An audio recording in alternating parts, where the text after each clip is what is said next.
তোমরা কি জানো শ্যাম্পু করার সঠিক নিয়ম? যদি সঠিক নিয়মে শ্যাম্পু না করো তাহলে স্কাল্পে আর চুলে বিভিন্ন ধরনের সমস্যা হতে পারে। হ্যাঁ বন্ধুরা, অনেককে দেখবে শ্যাম্পু করার পরেও চুলটা ভীষণ চিটচিটে মনে হয়, আর শ্যাম্পু করেছে বলে দেখে মনেও হয় না। তাই চলো এই ভিডিওতে দেখে নিই শ্যাম্পু করার সঠিক নিয়ম। নমস্কার বন্ধুরা, আমি পায়েল। আজকে যারা নতুন আমার ভিডিও দেখছো অবশ্যই চ্যানেলটাকে সাবস্ক্রাইব করে রাখো, আর যারা এখনো পর্যন্ত সাইডে দেওয়া বেল আইকনটা টেপনি অবশ্যই টিপে রাখো, কেন কি নতুন কোনো ভিডিও পোস্ট করার সাথে সাথে তোমাদের কাছে নোটিফিকেশন চলে যাবে। আমরা যখনই শ্যাম্পু করব আমাদের চুলটাকে খুব ভালো করে আঁচড়ে নিতে হবে যাতে একটু জট না থাকে। এরপরে তোমাদের পছন্দ মতো শ্যাম্পু তোমরা অবশ্যই নিয়ে নিও। আমি এখানে প্যান্টিন শ্যাম্পুটা নিয়ে নিলাম।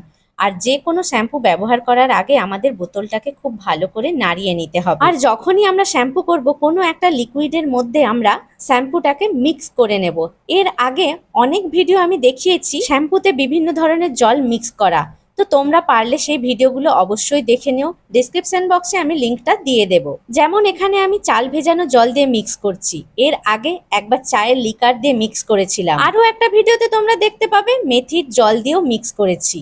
এইরকম ভাবে অনেকগুলো ভিডিও আমি পোস্ট করেছি, তো তোমাদের কাছে রিকোয়েস্ট করছি সেই ভিডিওগুলো অবশ্যই তোমরা দেখে নিও। আমরা যে কোনো শ্যাম্পুর মধ্যে এই ধরনের জলগুলো মিশিয়ে নিলে যে কোনো কম দামি শ্যাম্পু দামিতে পরিণত হয়ে যায়।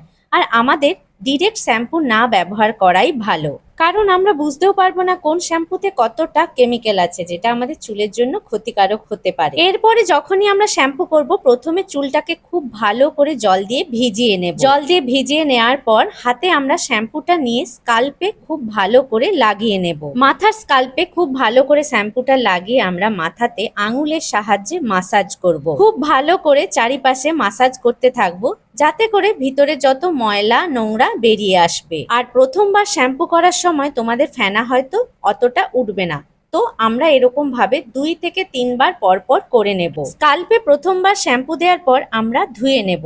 চুলের লেন্থে তখন লাগানোর কোনো দরকার নেই। এরপরে আমরা দ্বিতীয়বার আবার শ্যাম্পুটাকে নিয়ে গোটা স্কাল্পে ভালো করে লাগাবো আর 2 হাত দিয়ে আঙুলের সাহায্যে মাসাজ করতে থাকবো। 2 হাতের সাহায্যে আমরা যখন মাসাজ করব মাঝে মাঝে আমরা জল দিতে থাকবো। জল দেব আর শ্যাম্পু দিয়ে মাসাজটা করব যাতে খুবই ভালো করে ময়লা নোংরাটা বেরিয়ে আসে। আর দ্বিতীয়বারেও চুলের লেন্থে শ্যাম্পু দেওয়ার কোনো প্রয়োজন নেই। স্কাল্পে যতটা শ্যাম্পু থাকবে সেটাই আমরা লেন্থে লাগিয়ে আবার ধুয়ে নেব।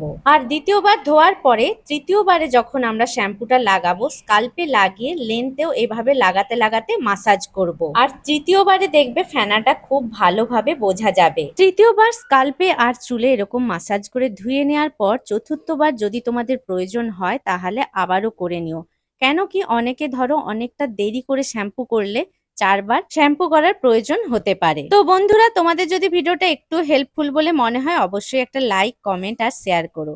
নেক্সট ভিডিও কি দেখতে চাইছো অবশ্যই কমেন্ট সেকশনে জানিও।